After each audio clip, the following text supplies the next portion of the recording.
네, 할렐루야. 오늘 또 예배 참석한 모든 분들 위해 주님의 큰 은혜가 가득하길 바랍니다.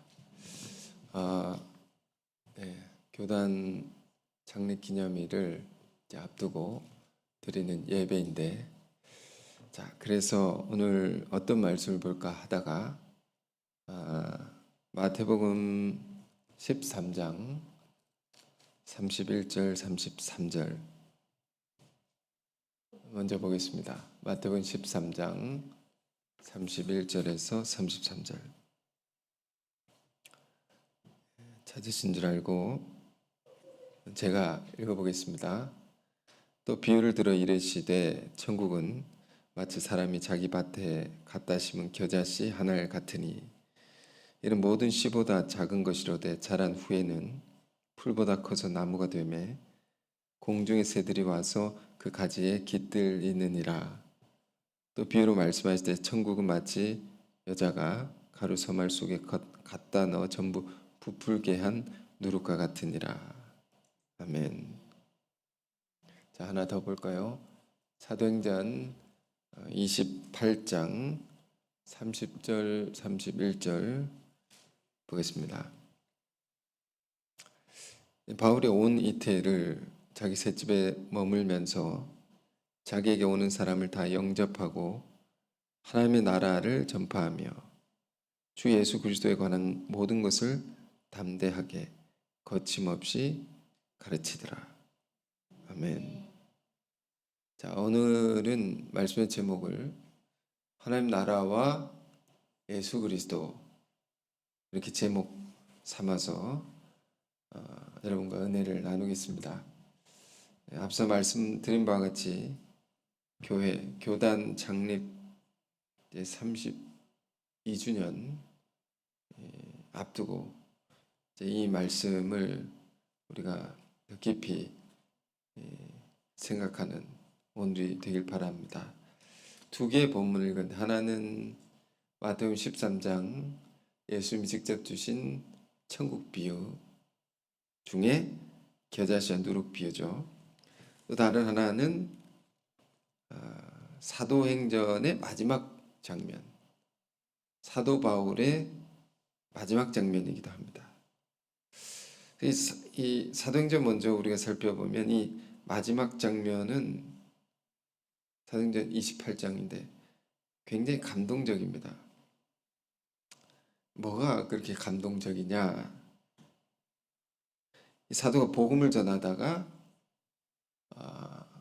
감옥에 갇히게 되죠. 지금 바울이 갇혀 있는 감옥은 쇠창살이 있는 감옥은 아닙니다. 가택연금이라고 해서 집 안에 이제 격리되어 있는 집 밖으로 못 나가는 그런 감옥입니다. 그런 격리 상태죠. 매우 답답하고 절망적인 상황에 사도 바울이 처해 있습니다. 이러다가 갑자기 이제 로마 이 총독부가 불러내서 처형시킬 수도 있는 그런 굉장히 불안한 그런 상황 속에 사도 바울이 있는 것입니다. 그런데 거기서 무엇을 하는가, 바울이? 자, 그것을 이제 먼저 볼 텐데요. 사도행전 28장 23절을 보실까요? 이렇게 되어 있습니다. 그들이 날짜를 정하고 그가 유숙하는 집에 많이 오니 바울이 아침부터 저녁까지 강론하여 하나님의 나라를 증언하고 모세의 율법과 선지자의 말을 가지고 예수에 대하여 권하더라. 무슨 상황인지 아시겠습니까? 앞서 말씀드린 바울은 갇혀 있습니다. 언제 죽을지 모릅니다. 그런데 사람들을 막 부르는 것입니다. 아침부터 저녁까지. 여기서 사람들은 유대인들을 가리키는 겁니다. 불러서 두 가지를 하루 종일 가르쳤단 말이에요. 힘써서. 두 가지가 뭐냐면 하나님 나라와 예수에 관한 것입니다. 로마 도시에 거기 갇혀 있는 거죠. 거기서 사람들 이걸 계속 가르쳤다. 하루 종일. 가르쳤는데 28장 내용을 쭉 다 읽어보시면 여러분 이미 아신다 생각하고 지금 말씀드린 건데, 가르쳤는데 듣고 믿는 자도 생기고 믿지 않는 자도 있더라. 그 뭐 믿는 자가 많았겠습니까? 안 믿는 사람이 많았겠습니까? 압도적으로 안 믿는 사람이 많았을 것입니다. 그렇게 되면 어떻게 했습니까? 가르친 사람이 힘이 빠지고 지치고 어떤 의미에서 우울해질 수도 있고. 그런데 바울이, 자 보십시오, 이게 멘탈 관리를 어떻게 하느냐. 이런 상황 속에 바울은 믿음의 사람이기 때문에 그 믿음 안에서, 신앙 안에서 상황을 어떻게 해석하는가. 그가 아는 성경 구절 이사야 예언의 말씀을 떠올리면서 그 예언의 말씀이 맞구나. 무슨 예언이냐면 눈이 있어도 보지 못하며 귀가 있어도 듣지 못하는도다. 이런 예언이 있습니다. 듣고도 못 깨닫는 사람이 있구나. 이 귀한 말씀을 듣고 이 생명을 주는 이 말씀을 듣고 어떻게 못 깨달을 수가 있지? 신비롭다. 그러면서 이것은 하나님 깊은 뜻이 있는 것이구나. 저 사람이 못 깨달으면 다른 사람이 이 말씀을 듣고 깨달을 수 있는 기회를 그들에게 주시는 것이구나. 그러니까 유대인들이 안 들으면, 안 믿으면 그래서 이방인이 듣고 믿게 해서 그들이 구원받게 하시려는 하나님의 놀라운 뜻이 있는 것이구나 하면서 더 열심히 가르쳤다는 겁니다. 그래서 사도행전 28장의 마지막 구절이 이렇게 되어 있는데요. 진짜 마지막 구절입니다. 30절, 31절, 28장 30절, 31절. 이렇게 되어 있습니다. 바울이 온 이태는 2년을 말합니다. 2년을 자기 셋집에 머물면서 이제 가택연금 상태랬죠. 자기에게 오는 사람을 다 영접하고 하나님 나라를 전파하며 주 예수 그리스도에 관한 모든 것을 담대하게 또 거침없이 가르치더라. 이게 사도행전이라는 책의 마지막 말씀입니다. 결론입니다. 그러니까 되게 이제 책을 쓰면 마지막에 어떻게 결론을 맺겠습니까? 이렇게 훌륭한 삶을 살다가 그 바울이라는 사람이 거기에 갇혀 죽었더라. 이렇게 하든지 어느 날 잡혀 끌려가서 순교하셨더라. 이렇게 마지막을 마무리할 만한데 그게 아니고 두 가지를 담대하게 열심히 계속 가르쳤더라. 그 두 가지 메시지는, 이 계속 가르쳤단 말은 뭘 우리가 읽어낼 수 있습니까? 여기서 끊임없이 이 두 가지의 메시지는 끊임없이 전파되어 가는 것이고 확장되어 나가는 것이다. 사도는 지금 갇혀 있는 상태지만 그는 언제 불려가 죽을 수도 있습니다. 그 몸은, 육신은 그렇게 핍박을 받아 죽음을 당할 수도 있지만 하나님의 말씀은 매이지 않는다. 갇히지 않는다. 끊임없이 확장되어 가더라. 너무 멋있지 않습니까? 성경이 이렇게 멋있습니다. 자, 그런데 중요한 질문을 우리가 생각해 봅시다. 근데 왜 사도 바울은 하나님 나라와 예수 그리스도라고 했을까요? 예수 그리스도와 하나님의 나라라고 해야 될 때는 순서가 가르친다면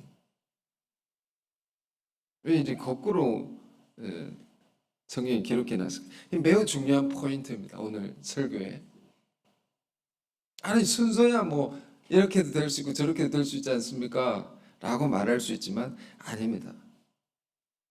매우 깊은 의도가 담겨 있는 기록입니다. 우리가 흔히 성경 66권이라고 하죠. 성경은 우리 한 권으로 이제 가지고 다니면서 읽는데 66권 66개의 책이 한 권으로 집대성돼서 되어 있는 거죠. 이 66권을 공부하면 읽어보면 이 주제가 뭡니까? 수많은 내용의 말씀들이 기록이 되는데 결국 뭘 얘기하려는 것인가? 도대체 하나로 묶어놨기 때문에 뭔가 포커스가 있겠죠. 중요한 메시지가 있겠죠. 성경 크게 보면요, 이건 역사책입니다. 역사. 창조의 기록부터 요한계시록에 보면 마지막 때가 어떻게 되느냐, 끝날이 어떻게 되느냐, 하나님 역사의 마지막은 어떻게 되느냐, 이것을 마치죠. 이 긴 장대한 역사에 관한 책인데 이 책을 또 두 개로 나눠져서 우리가 볼 수 있죠. 예수 그리스도 오시기 이전과 이후에, 이전을 구약이라고 합니다. 올드 테스트먼트. 이후가 신약이라고 하죠. 뉴 테스트먼트. 그럼 구약의 결론은 뭐냐? 자, 두 가지 메시지가 있는 것입니다. 첫 번째, 구약의 모든 말씀의 결론은 예수님 직접 말씀하셨습니다. 율법과 예언의, 구약에 있는 말씀들이 율법과 예언인데 법과 예언입니다. 이 모든 가르침은 나에 대해서 증거한 것이라고 예수님이. 율법과 예언의 모든 가르침은 그러니까 이 죄악된 세상을 구원할 구원자를 보내주시는 것으로 끝이 납니다. 왜? 이 세상을 구원해야 된단 말입니다. 죄가 많고 고통이 많은 이 세상을. 그 구원할 자를 보내주겠다 하고 보내주시는 것으로 끝나면 이 결론이. 그래서 구약의 모든 가르침의 결론은 예수 그리스도의 오심입니다. 구원자가 오셨단 말이에요. 어떠한 과정으로 없고 뭐 이런 게. 그 다음에 신약은 뭡니까? 신약은 무슨 이야기를 하고 있는 것입니까? 이 땅에 오신 구원자 예수 그리스도를 통하여 시작되고 이루어지게 되는 하나님의 나라에 관해서, 이에 관해서 신약 성경 말하고 있는 것입니다. 그래서 신약 성경 시작은 뭡니까? 예수님의 탄생 기사로 시작됩니다. 구원자가 오셨단 말이에요. 오셔서 그분을 통해서 그의 나라가 이루어진다. 그의 나라는 게 뭐야? 이 세계, 우리가 사는 이 세계를 말합니다. 세상을 말하는 거예요. 이 세계가 하나님의 나라로 바뀌어지게 되는 그러한 역사의 미래에 대해서 정해진 것입니다. 성경 그것을 기록해 놓고 있는 것입니다. 그렇다면 사도 바울도 어떻게 가르쳐야 됩니까? 예수 그리스도를 먼저 가르치고 하나님 나라를 거침없이 가르치다, 이렇게 되어야 되지 않겠습니까? 근데 거꾸로 되어 있습니다. 하나님 나라를 전하고 예수 그리스도를 열심히 가르쳤다. 왜 그랬을까요? 알 수가 없죠. 뭐 기록한 사람의 뜻이니까. 그러나 우리는 생각해 볼 수 있습니다. 사도 바울 안에는 그의 삶이라는 것은 압도적으로 하나님의 나라에 대한 확신과 열정으로 가득 차 있었다 말입니다. 압도적으로. 무엇을 먹을까 마실까? 이런 걱정을 하고 산 게 아니단 말입니다. 하나님의 뜻이 이 땅에 어떻게 이루어지느냐, 이건 반드시 이루어진다는 확신 속에 이게 가득 차서 열심히 예수 그리스도를 전했다는 거예요. 그러니까 먼저 큰 그림을 가지고 큰 비전이라고 하죠. 비전. 그 비전을 가지고 그것에 대한 확신을 가지고 열심히 복음을 전했다는 거죠. 여러분, 우리가 비전을 갖고 사는 게 굉장히 중요합니다. 다른 말로 지난주 설교에서 소망이라는 단어를 썼습니다. 소망이 있어야 우리 삶에 열정이 생기고 힘이 생깁니다. 소망을 잃어버리면 아무것도 하고 싶지 않습니다. 그래서 지난주에 로마서 8장을 보면서 하나님 나라에 대한 바울의 확신이 얼마나 강한 것이었는가. 우리가 소망으로 구원을 얻었음에 라고 했습니다. 소망은 먼 미래의 것인데 얻었음에는 시제를 과거형으로 썼다 해서 왜? 반드시 이루어지기 때문에. 절대적인 확신. 그러니까 앉으나 서나 하나님의 나라, 생각이, 그 삶의 초점이, 절대적인 확신이 사도 안에 있었다는 것입니다. 우리 이것을 볼 수 있어야 됩니다. 그렇다면 이 하나님의 나라에 대한 그것이 이 땅에 반드시 이루어질 거라는 확신은 도대체 어디서부터 생긴 것일까요? 그거는 복음의 능력에 대한 체험입니다. 그 체험과 더불어 그 능력에 대한 확신이 있기 때문입니다. 사도 바울은 극악한 죄인 중에 죄인이었죠. 정말로 나쁜 사람이었습니다. 그런데 자기가 주님의 부름을 받고 변화됐습니다. 사도 바울 안에 뭐가 있습니까? 나 같은 죄인 살리신 주 은혜 놀라워. 나 같은 자도 주님이 살려낸다. 바꿔낸다. 이 극악한 죄인도 변화시켜낸다. 이게 복음의 능력이다. 그리스도 십자가의 사랑의 능력이다. 그러니까 어떤 죄인도 어떤 인간도 바꿔낼 수 있다는 확신이 바울 안에 있는 겁니다. 이 복음의 능력에 대한. 그러면 어떤 불가능한 일도 가능하게 될 수 있다라는 이 믿음이 사도 안에 있는 거죠. 이 능력이란 것은 죽은 자도 살려낸단 말이에요. 죄와 허물로 죽었던 너희를 살려내셨도다. 죽은 자도 다시 살려낸다. 그러니까 이게 가득 차 있는 것입니다. 내가 체험했으니까. 우리가 이런 거 다 가진 사람들이죠. 흔해져 있지 않습니까? 그러니 하나님의 나라는 예수 그리스도로 말미암아, 복음으로 말미암아 반드시 이루어진다. 우리가 뭔가를 노력한다고 할 때 이루어질 만한 것을 해야 되지 않겠습니까? 이거 해도 안 될 것 같아라는 거. 그러면 모든 걸 쏟아부을 수 없죠.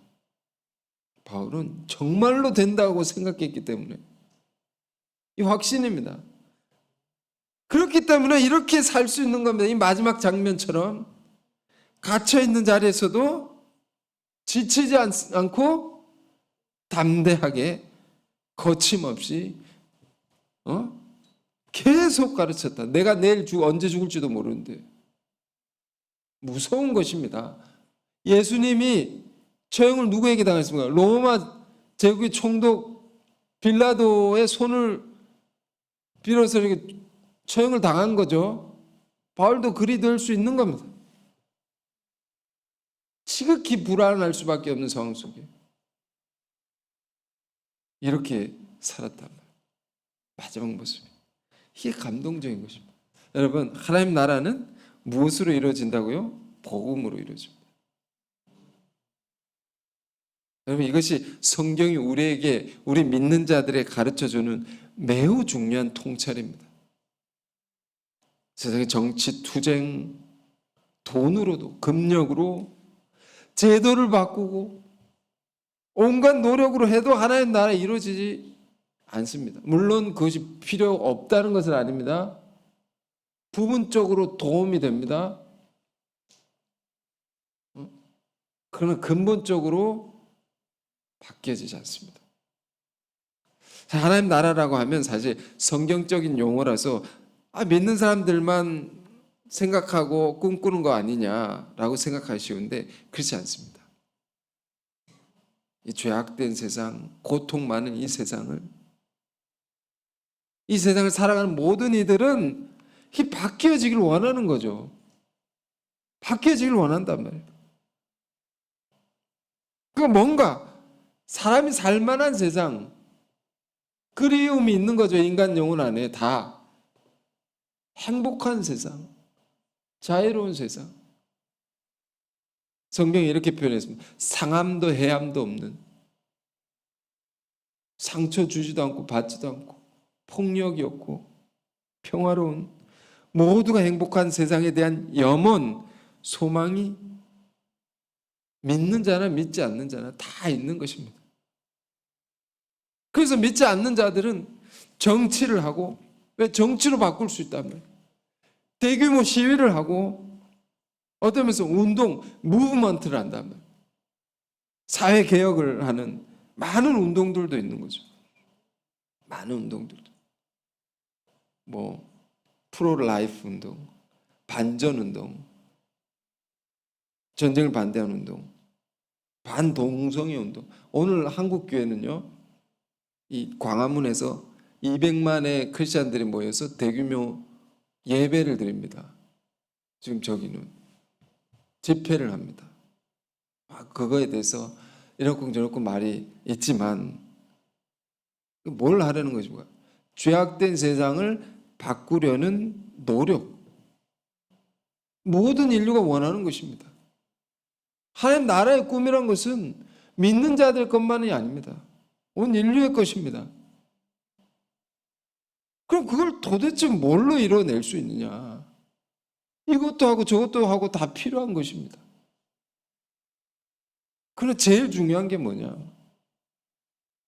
복음으로 이루는 거죠. 복음으로 이루어진다는 것이 성경, 예수님의 말씀. 그래서 천국 비유가 중요한 것입니다. 이 비밀을 우리가 풀어내는 것이 중요해요. 마태복음 13장 이 7가지 천국 비유라고 했습니다. 천국, 하나님 나라에 관한 비유입니다. 하나님 나라는 어떻게 시작이 되고 어떤 과정을 거치게 되는 것이며 뭘로 이루어지느냐, 또 그 나라를 이루어간 자들은 어떤 자들이냐,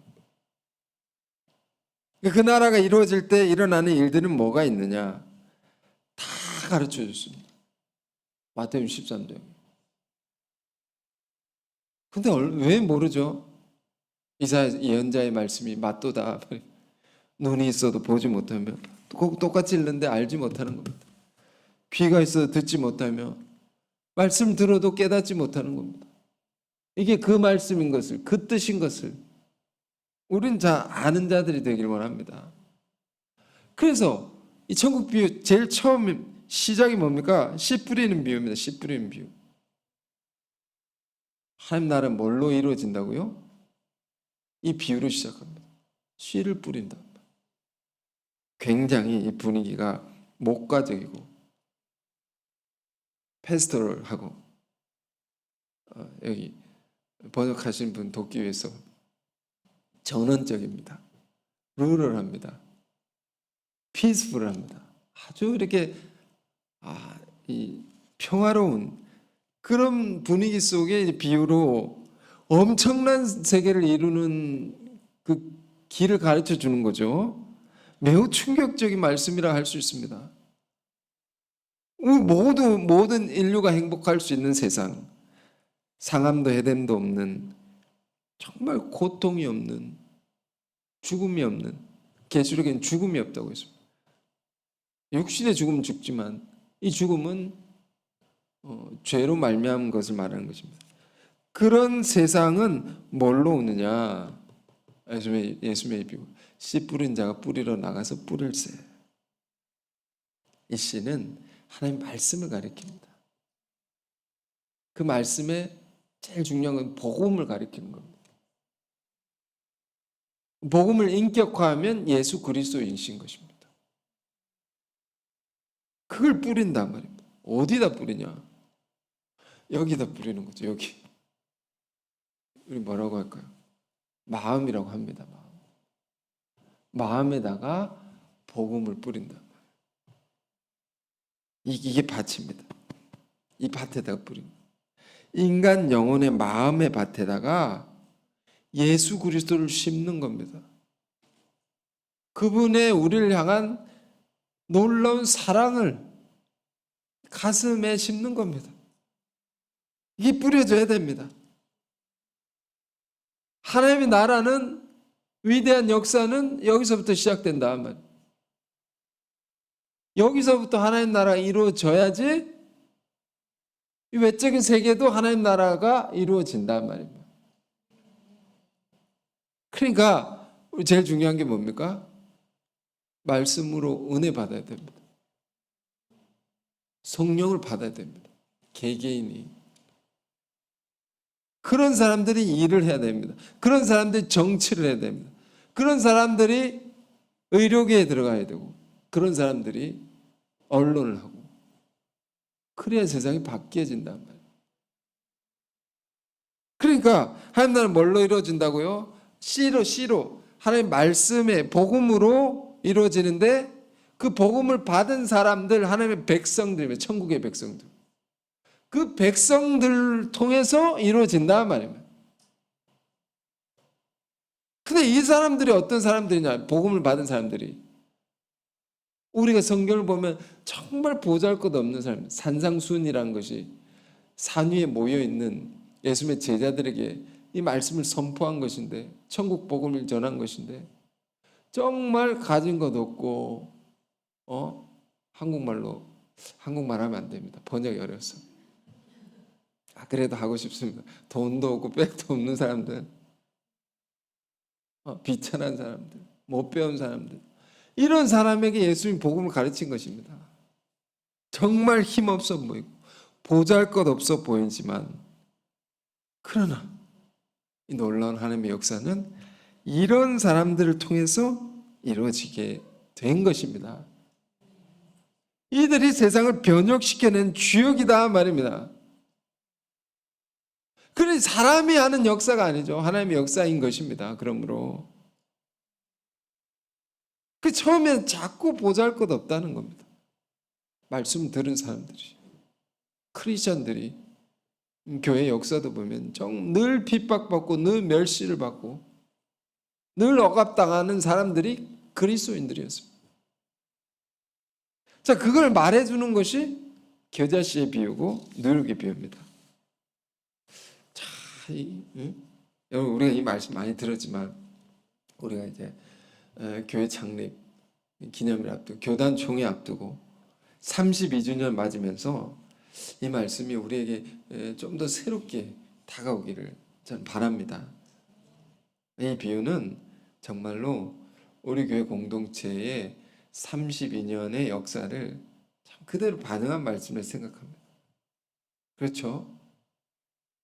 참으로 작고 초라한 이들에게 하나님께서 생명의 말씀을 심어주셔서 그런 분들이 은혜를 받아가지고요, 말씀의 은혜를 받아가지고 소위 말해서 미친 겁니다. 예수에 미치고, 하나님 나라는 정말 이루어진다,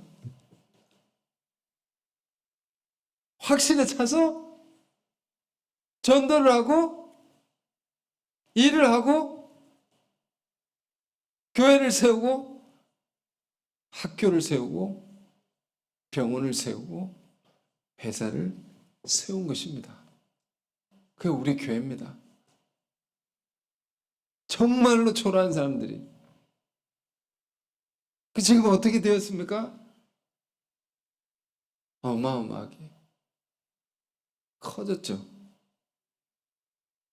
여러분, 우리는 어떤 과정 속에서 어느 자리에 있습니까? 지금 우리가 늘 들어서 실감 잘 못하지만, 우리 교회 32년 전과 비포 애프터 비교해 보십시오.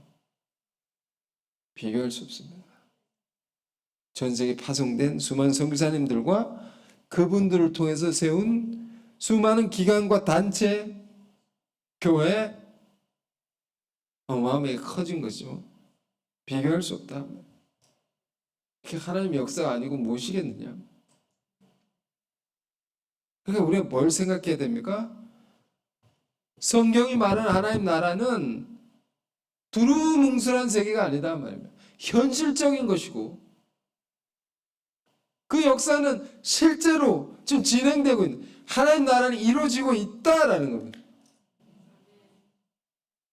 계속해서 커지는 것이고 발전하고 또 갈수록 어떻게 됩니까? 고도화됩니다. 전문화되고 또 갈수록 굉장히 속도가 빨라집니다. 그 나라가 다가온다 말입니다. 하나님 나라에 임한다라고 성경의 표현으로 임한다고 이렇게 내려옵니다. 우리 이제 하나님의 일꾼의 입장에서 이루고 있단 말입니다. 굉장히 빨리 이루어진단 말입니다. 근데 시작은 어땠다고요? 겨자씨, 요만하고 조그마하고 미약하고 보잘것없고 초라하고 말도 안 되는 사람들이 모여서 시작한 거다. 근데 계속 커지고 있다는 거죠. 우리가 하나님의 역사의 현장 가운데 있는 줄 믿습니다. 자, 이런 걸 생각하고 봐야지 비유가 그런 거구나 읽혀지겠죠. 자, 봅시다. 31절 32절. 또 비유를 들어 이르되 천국 마치 사람이 자기 밭에 갖다 심은 겨자씨 하나 같으니 이는 모든 씨보다 작은 것이오되 자란 후에는 풀보다 커서 나무가 되매 공중에서 내려와서 그 가지에 깃들 있느니라. 이 굉장히 충격적인, 이 당시 사람들에게 있어서 예수님의 이 비유는 천국 비유죠.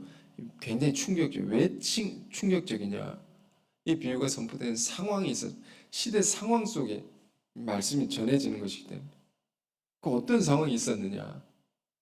하나님 나라가 온다. 믿는 사람들이 있고 믿지 않는 사람들이 있겠죠. 뭐 세상에 이렇게 죄가 많고 고통이 많고 불의한 일들이 가득한데 무슨 하나님 나라가 오겠느냐? 오지 않는다. 염세적인 사람도 있고 회의적인 사람도 있고 그런 사람들을 제외하고 온다라고 믿는 사람들 중에 이 세상 바뀌어진다고. 그걸 믿는 사람들 중에 그럼 그것이 어떻게 이루어지느냐? 그 방법에 대해서 두 가지 큰 부류가 있었습니다. 두 가지 큰 흐름이 있었습니다. 이루어진다. 어떻게 이루어지냐고. 하나는 소위 말하는 종교적 열광주의라고 합니다. 얘가 뭐냐면 하나님이 전능하신 하나님이 하늘로부터 갑자기 그런 세계를 확 가져다 준다. 이 땅에. 그렇게 믿는 사람도 있었습니다. 당시 유대인들이 가지고 있었던 일반적인 생각이었습니다. 왜냐하면 구약 예언의 말씀들이 그런 것을 다 암시하고 있었기 때문에. 가령 예를 들면 다니엘서 7장을 보면 이런 예언이 있습니다. 하늘로부터 큰 권세 능력을 가지신 이가 구름을 타고 와서 이 세상을 바꿔주시리라, 구원하시리라. 이런 예언도 있었습니다. 이런 비슷한 예언들. 이런 예언을 늘 듣고 신앙을 했던 유대인들이었기 때문에 절대적으로 믿고 천국을 기다리는 사람들이 있었습니다. 막 이렇게. 그게 종교적인 열광주의라고 합니다. 그런 사람들이라고 합니다. 이런 하나의 흐름이 있었고요. 예수님 시대에. 또 다른 흐름은, 또 다른 부류의 사람들은 소위 정치적인 투쟁을 통해서 그런 세상을 이룰 수 있다. 정치를 해야 된다. 정치적 열광주의라고 합니다. 예수님 시대나 오늘의 이 시대나 다르지 않습니다. 똑같습니다. 어떤 면에서. 이런 사람들이 오늘날 믿는 자들 안에도 이런 양극단에 있는 사람들이 있습니다. 한쪽은 맹목적인 신비주의, 빠져 있는 사람들, 신앙을 하는데도 막 집단적으로 이렇게 모여가지고, 다른 쪽은 정치에만 큰 관심, 세상을 바꾸려면 현실적으로 정치를 해야 된다. 거기에만 관심을 두고 막 싸움하고 막 거기에 몰입하는 사람도 있습니다. 이 교회 안에도요, 로마 14장이 나옵니다. 강한 자, 약한 자가 있습니다. 요즘 말하는 표현, 보수파, 진보파, 극우파, 극좌파. 근데 예수님 말씀이 뭐냐면, 우리 주님의 말씀은 뭐냐면, 이것이 옳다, 저것이 옳다 라고 얘기한 것이 아니고, 이 비유를 보면 굉장히 차분한 분위기입니다. 열광주의가 아닙니다. 물론 우리가 신앙이 뜨거워지지 말라는 건 아닙니다. 우리 신앙이 뜨거워져야 되죠. 그렇지만 이 비유 속에 매우 냉정한 분위기가 있습니다. 하나님의 나라는 이렇게 이루어지느니라. 씨 뿌린 자가 나가서 뿌릴새. 말씀이 전해져야 되고, 하나님 말씀이, 그 복음이 전해져야 된다. 그걸 받은 사람들이 이뤄가는 거라고. 그게 처음에는 겨자씨 하나를 같이, 겨자씨 보신 적 있습니까? 불면 날아갈 듯한 정말 작은 씨앗인데, 이게 밭에 심어지면 어떻게 되냐? 지극히 작은 것인데 자라난다는 거죠. 그래서 큰 나무가 된다. 큰 나무. 여기 나무는요, 에스겔서 31장에 보면 비유가 있습니다. 예언자가 하는 비유가 있습니다. 그 나무는 제국을 상징합니다. 그 성경의 배경을 보면, 역사를 공부하면 바벨론 제국, 헬라 제국이 있죠. 제국이 어떤 것인지 아십니까? 중심이 된 도시가 있고, 그 도시가 다 이렇게 곳곳에 가지를 뻗듯이 해가지고, 그런 나무, 레바논 백향목 나무처럼 기둥 같은 이런 나무 줄기에다가 사방으로 뻗어 있는 가지들이 있습니다. 이게 제국이라고 합니다. 그 나무와 같이 커진다. 뭐가? 하나님 나라가. 이 작은 것이 그렇게 커진다는 겁니다. 끊임없이 자라난다. 그러니까 처음엔 초라해 보이죠? 우스꽝스럽기까지 합니다. 근데 무서운 것은 계속 자라난다. 이게 무서운 겁니다. 우리가 자녀를 키운 분들은 아십니다. 같이 키우는 부모들 모릅니다. 얼마나 컸는지. 한 1년 뒤에 만나서 깜짝깜짝 놀래죠. 이렇게 컸냐고. 계속 자라난다. 하나님 나라 그와 같다면, 예수의 제자들도 보십시오. 정말로 겨자씨 같은 사람들이었어요. 가진 것 없고 배운 것 없고 문제 많고 연약했지만, 이 사람들 통해서 전해진 복음이 전 세계에 퍼져가지고 오늘 그리스도 교회가 생겨난 것이 아닙니까? 그런데 궁금한 게 있어요. 어떻게 겨자씨 한 알이 큰 나무가 될 수 있습니까? 이게 어떻게 예수의 복음을 들은 자들이 그 작고 초라한 자들 통해서 하나님 나라가 이루어질 수 있는가? 이 씨의 그 비밀이 있으면, 씨가 가진 생명력이 있다면, 이 비유죠, 비유. 이 자연에 굉장히 신비롭습니다. 씨 하나를 심는데 이게 크게 자라지 않습니까? 신비하지 않습니까? 어떻게 이게 자라냐는 말. 그 당연하죠. 나무니까 자라죠. 그게 아니고 신비로운 겁니다. 이 씨 안에 생명력이 있습니다. 이게 있기 때문에 좀 모자란 사람이 전해도 역사가 일어난 겁니다. 연약한 사람이 전해도 놀라운 일이 일어나는 겁니다. 씨가 가진 생명력 때문에. 제가 여러 번 얘기를 했지만 오늘 한 번만 더 얘기하겠습니다. 전 세계적인 프랜차이즈 커피 전문점, 그 S로 시작하는 그 벅스라고 하는 그냥 스타벅스라고 할게요. 그 전문점에 가면 한 글귀가 있습니다. 우리는 믿습니다. 뭘 믿습니까? 작은 콩 안에 있는 엄청난 잠재력을 믿습니다. 이렇게 글귀가 적혀 있습니다. 이 믿음으로 세계적인 제국 같은 커피 전문점을 구축했단 말입니다. 그것은 씨 하나 그걸 통해서 그 안에 있는 잠재력을 믿어서 그렇게 이뤘단 말입니다.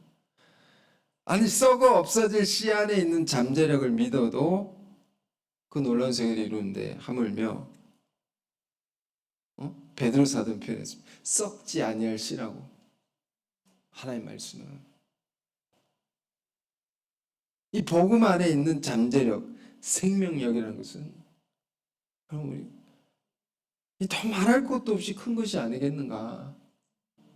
왜 이걸 우리가 믿는 사람들이 확신하지 못하고 사느냐? 우리 안에 복음의 능력에 대한 확신을 가져야 됩니다. 놀라운 것을 우리가 가지고 있는 겁니다. 그렇기 때문에 모자라고 부족한 사람들이 하나님의 일을 해도 역사가 일어나는 겁니다. 오늘 우리 교회가 이렇게 성장한 것입니다. 그리고 다음 비유를 보겠습니다. 33절 또 비유로 말씀하시되 천국 마치 여자가 가루 소말 속에 갖다 넣어 전부 부풀게 한 누룩과 같으니라. 하나님 나라의 또 다른 비유. 천국은 뭐와 같은가? 서말의 밀가루. 서말이라는 것은 이 뭡니까? 우리 한국말 한 포대, 쌀 한 포대 같은 크죠? 양이 많죠? 밀가루. 거기에다가 조그만 양의 누룩을 집어넣었을 때 일어나는 일과 같다. 천국은 무슨 일이 일어납니까? 밀가루에다가 반죽을 해가지고 누룩을 넣고 이렇게 오븐에 집어넣으면 확 부풀려져. 엄청난 양의 빵을 만들 수 있다는 겁니다. 뭘로? 누룩으로. 조그만한 누룩으로. 양적인 거죠. 그 겨자씨는 크기, 사이즈로, 이거는 퀀티티, 양적인 거. 조그만 양으로도 엄청난 변화를 주는 변화의 능력이 있단 말입니다. 다 바꿔낸단 말입니다. 원래 이제 누룩은 안 좋은 의미로 많이 쓰였습니다. 근데 예수님이 특이한 비유를 주시는 겁니다. 굉장히 부정한 의미로 누룩이 쓰였는데, 누룩이 비유로, 근데 좋은 의미로 안 좋은 것이지만 그 속에 우리가 배울 것이 있다. 그게 뭐냐? 누룩은 조그만 양으로도 다 바꿔냅니다. 엄청난 변화를 일으켜낼 수 있다. 이 변화의 능력, 이게 어디에 있다고요? 복음 안에 있는 것이고 예수 믿는 자들 안에 있다. 요즘 미디어를 보면 우리 교회는 미디어 보는 걸 추천하지 않습니다. 그렇지만 세상을 알아야 되기 때문에 뭐 보면 유명한 가수가 만든 노래 하나가 뭐 영상 하나가 삽시간에 온 세계에 퍼져가지고 그냥 퍼져가지고 막 다 따라하고 있습니다. 노래 부르고 춤추고 한국의 유명한 가수가 뭐 술 먹으면서 하는 걸 가지고 노래를 만들어도 근데 이게 세계 곳곳에 다 퍼져가지고 노래 부르고 춤추고 따라하고 그럼 어떻게 되겠습니까? 더 술 먹겠죠. 그걸 더 부추기고 이건 누룩 같다라는 생각이 있습니다. 누룩 같구나. 근데 또 배움을 얻어야 되죠. 우리는 예수님처럼 우리가 듣고 변하는 말씀을 이렇게 퍼뜨릴 수 있으면 얼마나 좋겠나. 예수의 보혈의 능력이 그런 것이고, 복음 자체가 이 변화의 능력이 있는 것인데, 우리가 그런 사람들인데 이 복음을 이렇게 삽시간에 막 퍼뜨려낼 수 있는 그런 길은 없을까? 미디어의 영향력 다 지금 실감하면서 이 도구를 우리가 어떻게 더 잘 활용해야 될 것인가? 더 기도하고 찾아봐야 되겠다, 이런 생각을 했습니다. 이렇든 저렇든, 자, 예수님의 비유가 전하는 분명한 것은 뭡니까? 복음으로, 또 그 복음으로 변화된 그리스도인들이 아무리 작게 보이고 힘없어 보일지라도 그 안에 잠재되어 있는 능력이라는 것은 엄청난 것이기 때문에 결국에는 자라나는 것이고, 결국엔 다 바뀌어서 어떻게 된다는 것입니다. 이 비유가 가리키는 것은 하나님 나라 이루어진다. 안 바뀌는 것 같아도 바뀌는 것입니다. 어떻게 보면, 어떤 면에서 보면 오히려 전쟁이 더 극심해지고 있고, 범죄, 끔찍한 범죄도 많이 일어나고 있고, 뉴스를 보면 어두운 이야기로 더 가득 차는 것 같아 보이지만, 그러나 성경에 또 이런 말이 있습니다. 새벽이 가까우면 어둠이 깊다. 어둠이 깊어지면 새벽이 가까웁니다. 끝이 다 된 것입니다. 하나님 나라는 꼭 이루어진다. 자, 이것이 누가 얘기했습니까? 이 바울 사도 안에 가득 차 있습니다. 충만한 것입니다.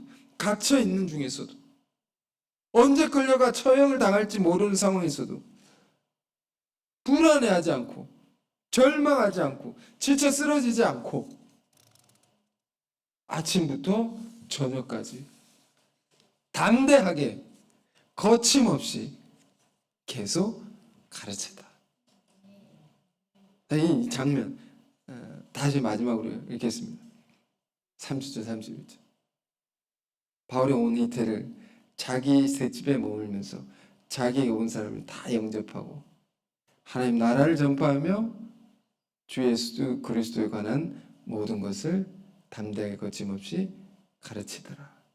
아멘. 여러분, 이 위대한 사도 바울의 이 모습, 이 정신, 이걸 우리가 도전받기를 원하고, 또 용기를 얻고 힘을 얻기를 원하고, 그래서 더욱 힘써 주의 복음을 전하는 우리가 되길 바랍니다. 그런 새로운 각오와 다짐으로 우리가 32주년을 다 맞이했으면 좋겠습니다. 자, 기도하겠습니다. 은혜로우신 주님, 우리가 이미 듣고 체험한 복음의 능력을 우리가 더욱 확신케 하옵소서. 사도 바울은 복음은 모든 사람들에게, 모든 믿는 자들에게 구원을 주시는 하나님의 능력이라고 말했습니다. 우리 죄를 대속하시고 영원한 생명을 주신 예수님의 십자가의 은혜, 그 사랑이라는 것은 어떤 죄인도 구원하고 온 세상을 변화시켜낼 수 있는 이 땅의 가장 큰 능력인 것을 우리가 알고 믿고 또 전하게 하옵소서. 천국은 겨자씨와 같고 누룩과 같다 하셨사오니 작다고 보잘것없다고 스스로를 생각지 말게 하시고, 우리가 지치지 말고 낙심치 말고 이 사도 바울의 모습처럼 담대히 하나님 나라를 전파하며 예수 그리스도에 관한 것을 거침없이 가르치는 우리가 되게 하옵소서. 예수 그리스도 이름으로 기도했습니다. 아멘.